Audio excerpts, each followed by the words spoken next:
He stood on a stage built from sound and desire, the kind of stage that could make gods out of men. Beneath the strobes and the sweat, Michael Hutchence moved like a whisper wrapped in fire. His voice could melt noise into seduction. His stare could stop an audience mid-breath. To millions, he wasn't just the frontman of INXS, he was the pulse of a decade that believed fame could save you. But every light has its echo. Behind the silk shirts and stadium screams, there were nights too quiet to survive. Nights when the same voice that once filled arenas trembled in the dark of a hotel room. People saw the charisma, not the concussion that had quietly rewired his world. They saw the lover, not the man unraveling inside a silence he couldn't name. He sang louder than anyone until the silence took him. In the 1,980 seconds, when rock was dripping with excess and the world was learning to dance through the lens of MTV, one voice rose above the noise, smooth, dangerous, magnetic. Michael Hutchence, born in Sydney in 1960, wasn't just the lead singer of INXS, he was the living embodiment of electricity itself. His curls, his whisper, his half-smile, they turned stages into confessionals and songs like Need You Tonight into anthems of desire. INXS wasn't merely a band, it was a movement fusing funk, rock, and sexuality into a new kind of rhythm. Their success was global, from London to Los Angeles, their sound defining what it meant to be alive in a neon decade. Hutchence became the last great rock idol before irony replaced passion. But fame, as always, came with shadows. Behind the sunglasses and champagne flashes were migraines, secrets, and a growing sense of isolation. For every crowd that cheered, there was a mirror he couldn't quite look into anymore. The man who once seemed untouchable was slowly disappearing behind his own reflection. So what truly happened to the voice that made the world feel invincible, and why did it die in the dark? He grew up under the soft, restless skies of Sydney, a boy who was always watching, listening, and dreaming. Michael Hutchence was drawn to art and poetry long before he found the stage. His parents' world was one of movement. When they separated, Michael learned early how to make silence his companion. That quiet longing would later become the raw edge in his voice. It began innocently, a few school performances, a few songs written in dim apartments with friends. Then came INXS, born out of youth, hunger, and the suburban heat of Australia's music scene. When they played live, Michael became something else entirely, loose, untamed, alive. Critics called him a velvet storm, part Jim Morrison, part prophet, all fire. By the mid-1,980 seconds, INXS was no longer a local band. They were global. Songs like New Sensation, Never Tear Us Apart, and Need You Tonight made them icons of the MTV era. Hutchence's face filled magazine covers, his voice filled stadiums, and his presence became a symbol of what every rock star wanted to be: beautiful, dangerous, free. But in the middle of every spotlight, there was always a flicker, a quiet question behind his eyes, as if he already knew how fragile the light could be. By the early 1,990 seconds, Michael Hutchence had everything the world said he should want: fame, beauty, love, and endless applause. Yet the very things that made him shine began to scorch him from within. Stardom had turned his freedom into surveillance. Every smile, every stumble, every kiss was photographed, printed, sold. Then came the accident. A night in Copenhagen, a sudden fall, a blow to the head that changed everything. Doctors said it was a head injury, a skull fracture that stole his sense of smell and taste. But friends noticed something deeper. The man who once floated through chaos with ease now seemed haunted by it. His moods swung violently. The charm remained, but the calm was gone. The media fed on the change, calling him erratic, difficult, unpredictable. Inside, he was losing control of a world that had once obeyed him. His relationship with Paula Yates, fiery, public, impossible, became the favorite target of the tabloids. Together they were passion and scandal intertwined, a love that refused to hide, and perhaps never could. Behind closed doors, Michael wrote songs filled with longing, guilt, and exhaustion. The man who once sang Never Tear Us Apart was watching the pieces scatter not on stage, but inside himself. The world still saw a rock god, leather pants, bare chest, a grin that could melt the front row. But those who knew him closely began to see something else.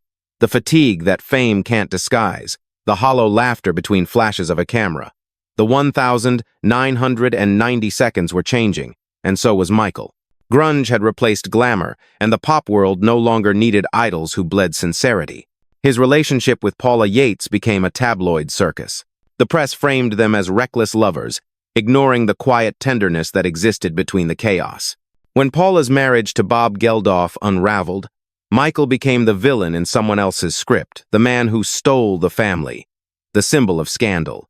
But in truth, he was a man trying to build a home in the ruins of his own public image. As INXS struggled to reclaim their footing in a changing music landscape, Michael withdrew. He spoke less, smiled less, wrote lyrics filled with loss and confusion. Friends said he seemed trapped between exhaustion and anger, unable to rest, unable to escape. There were moments when the old spark would return, a studio laugh, a shared joke, a flash of defiance, but it faded too quickly, like light slipping through a broken curtain. The stage that once saved him was now a reminder of everything slipping away.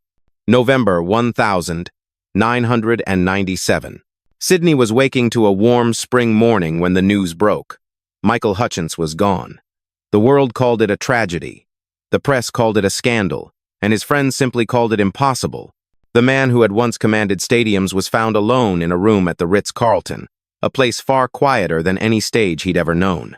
Official reports spoke of depression, of a mind overwhelmed. But those closest to him struggled to believe it was that simple. Michael had plans, a tour, new music, a future with Paula and their daughter, Tiger Lily. He had spoken the night before, laughed even, as if there was still more of him to give. Yet by morning, the world had lost his voice. The room became a symbol not of his weakness, but of the silence fame leaves behind. Paula was shattered. Bob Geldof fought for custody, and the media fed on grief like it was entertainment. It wasn't just a death. It was a spectacle. For those who truly knew him, it felt like the light hadn't gone out. It had simply burned itself too bright to last. The echo of that voice would never fade, but the man behind it was finally still. After his mysterious passing, the noise didn't stop, it only changed shape. Fans mourned him in candlelit vigils, playing Never Tear Us Apart until dawn. His bandmates stood frozen on stage, unsure how to continue a rhythm that once depended on his heartbeat. The loss wasn't just personal, it was cultural. Michael Hutchence had been one of the last rock stars who still believed that music could seduce, provoke, and heal at the same time. In the years that followed, his name became a paradox, both celebrated and misunderstood. Biographies were written, documentaries produced, each trying to explain what couldn't be captured, the loneliness of a man adored by millions. His daughter, Tiger Lily, grew up with pieces of his legacy scattered in court files and old recordings, proof that fame doesn't protect what truly matters. Even now, his voice remains suspended in time, that deep, aching drawl that could make desire sound like prayer. Every time Need You Tonight plays on the radio, it feels less like nostalgia and more like a haunting, a reminder of a man who sang so loudly the world mistook his silence for peace. Michael Hutchence didn't just leave songs behind, he left questions. And maybe that's what makes legends last. In the end, Michael Hutchence's story feels less like a biography and more like a song that never resolved its final chord. He was the embodiment of light, a man whose presence could make an entire generation believe in the beauty of being wild and alive. Yet behind that brilliance was a shadow that fame could never erase. He once said he wanted to feel everything. And perhaps he did every scream of adoration, every betrayal, every silence between the notes. That was both his gift and his undoing. The world saw the star. Only a few glimpsed the man who feared the light would one day consume him. Fame gave him immortality, but it also took away his peace. He died surrounded by luxury, yet his final moments whispered of solitude. Still, his art remains untouched, his voice forever hovering between pleasure and pain, love and loss. Because Fame and Shadows is not just about who we remember, it's about what we forget to see. And in the silence that followed his last song, the truth became clear. The brightest stars never really fade. They just move to a darker sky. What do you think fame gives, and what does it quietly take away? Michael Hutchence lived a life that seemed infinite, yet ended in a moment of silence the world still can't explain. His songs remain, echoing through radios and memories, proof that beauty and pain often share the same stage. If his story moved you, if you've ever felt the weight of wanting to be seen, tell us below. Which song still stays with you? Which lyric still makes you pause? Because behind every legend, there's a shadow we forget to honor. Fame and shadows, every star has its story.